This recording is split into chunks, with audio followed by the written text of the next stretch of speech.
Muy buenas noches, mis estimados colegas, su servidor Contador Hugo Cejo, en una cápsula más de Capacitadora Bro. Quisiera permitir comentarles el tema siguiente. He visto innumerables temas en cuestión de los no deducibles, la deducibilidad, el artículo 25, 27 de la Ley de Impuesto sobre la Renta y obviamente el inusitado artículo 29 y 29A del Código Fiscal de la Federación, específicamente cuando señala este último no será acreditable ni deducible. De ahí muchos colegas aluden o citan o señalan que impera más el Código Fiscal que la misma ley. En mi percepción, esa es una faceta, es una opinión errónea por lo siguiente. Voy a permitir poner un ejemplo tácito de ambas disposiciones, ambos ámbitos, para tener un panorama un poquito más de, como es un gran ilustre maestro, de comprensión lectora, ¿no? En este, en este sentido, permítanme un segundo.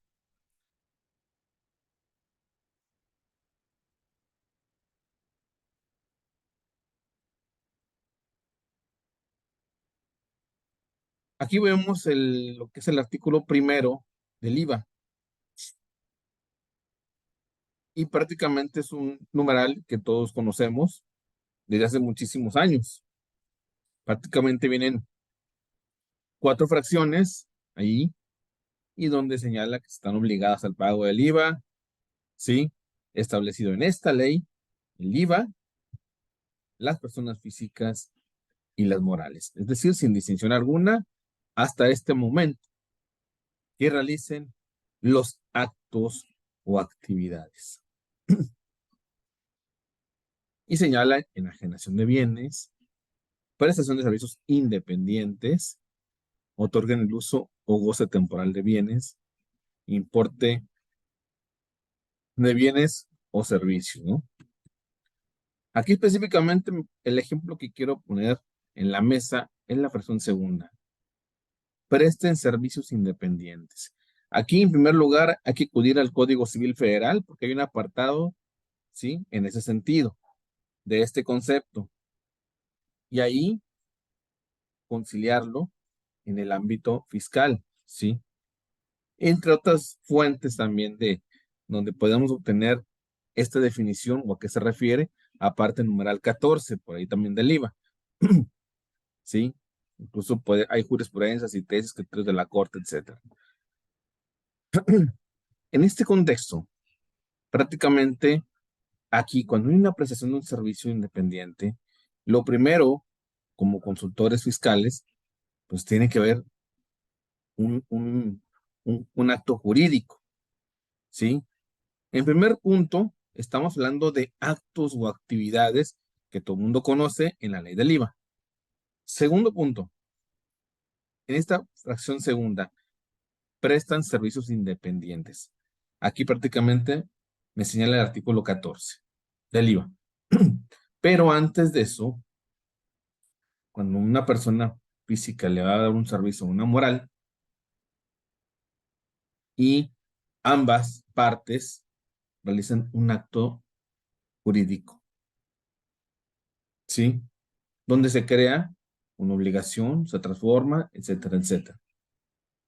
Donde debe existir la voluntad de ambos, ¿sí? Donde nazca un contrato. Ese es el acto jurídico. Ese es un ejemplo. Entonces, aquí, el primer punto es ver dónde estamos situados.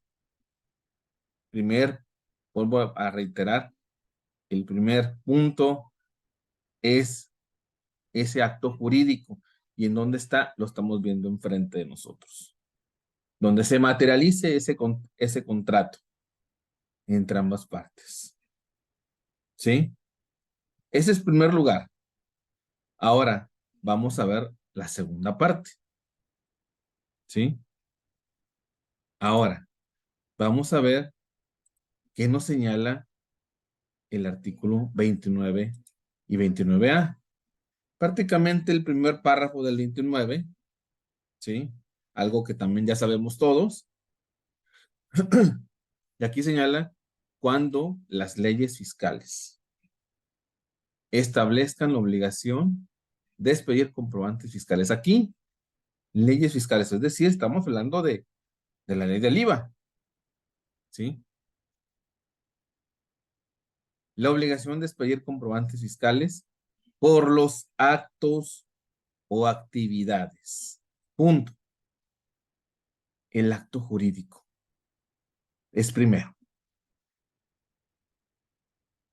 Que realicen por los ingresos que perciban o por las retenciones de contribuciones que efectúen los contribuyentes. Ahora sí, procedes a emitir un CFDI. Requisito de forma. El fondo es el acto jurídico. ¿Y qué es primero? La ley. ¿Qué es segundo?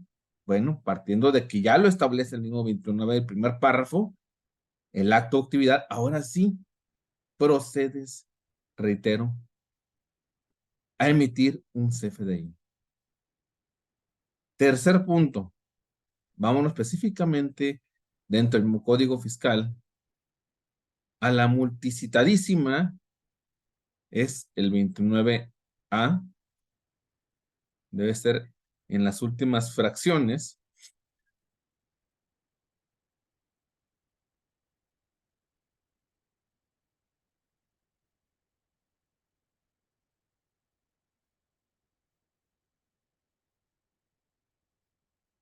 ¿sí? Entonces, qué es lo que señala el mismo 29A? Específicamente es este, ¿sí? Las cantidades que estén amparadas en los comprobantes fiscales que no reúnan algún requisito de los establecidos en esta disposición. Fíjense bien, en esta disposición estamos hablando del Código Fiscal de la Federación o en el artículo 29. Sigue atenuando y denotando, indicando el mismo Código Fiscal de la Federación, según sea el caso, o cuando los datos contenidos en los mismos, es decir, en el texto y cuerpo del CFDI, se plasmen en forma distinta a lo señalado en las disposiciones fiscales. ¿Y cuáles son las disposiciones fiscales? Si el código es el que me está dirigiendo o redirigiendo a ver los requisitos que debe llevar un CFDI en su aspecto de forma. Y luego aquí viene lo más interesante. No podrán deducirse o acreditarse fiscalmente. Ya vimos el artículo 1 del IVA, que es donde se desarrolla el acto jurídico. Aspecto de fondo.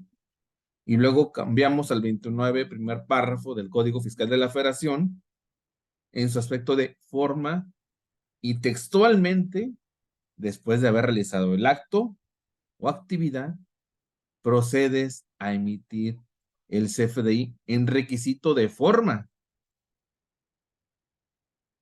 Sin embargo, dentro del 29A del Código Fiscal de la Federación, segundo párrafo después de la fracción novena, última oración señala que si es en forma distinta, no podrán deducirse o acreditarse fiscalmente. Y aquí es donde yo he comentado en diferentes foros o charlas o reuniones, ¿en dónde están los no deducibles? ¿En qué numeral? Porque tu autoridad indicas, tratas de regular, tratas de amedrentar, tratas de intimidar a que la deducibilidad fluctúa en el 29A del Código Fiscal de la Federación? ¿Sí? Cuando su aspecto de fondo es el artículo 28 en sus 30 fracciones de la ley de impuestos sobre la renta. Los no deducibles no están tipificados en ninguna parte del Código Fiscal de la Federación. Están señalados, indicados en el artículo 28 de la Ley de Impuestos sobre la Renta. Y correlacionado con el reglamento de impuestos sobre la renta, porque dentro de los no deducibles tipificados, señalados en la ley de impuestos sobre la renta, hay límites, hay topes y también hay unas pequeñas facilidades en el reglamento. Entonces, no todo el artículo 28 de la ley de impuestos sobre la renta se trata de todos los conceptos no son deducibles, sino también hay pequeñas exenciones, pequeñas salvedades. Entonces, es una mentira que el artículo 29A regule la no deducibilidad o un acreditamiento. Más fácil con el concepto del famoso REP, que todavía algunos todavía traen la duda, ¿no? En ese sentido, cuando salen con que tienen que pasar, si te excedes de 6 días hábiles, tu operación es no deducible ni acreditable, es una aberración. Porque, reitero, ni en el artículo 28, en ninguna de sus 30 fracciones, señala puntualmente que si no tienes el REP a partir del 6º día, constituya una no deducibilidad. Nunca, como el artículo 5 del IVA, en ninguna fracción señala, dentro del texto de la ley, no señala o que esté condicionada a que si no se tiene el REP, la operación no va a ser ni acreditable. Entonces, ese es el invento de la autoridad. Nada más fundamentalo y motívalo. Pero algunos colegas van mucho más para allá de eso y todavía tratan de sustentarlo con que es llenado, lo cual es más aberrante. Pero bueno, así están las situaciones, así son las cosas. Entonces, esa es mi opinión. Un saludo cordial para cada uno de ustedes y que tengan una excelente noche.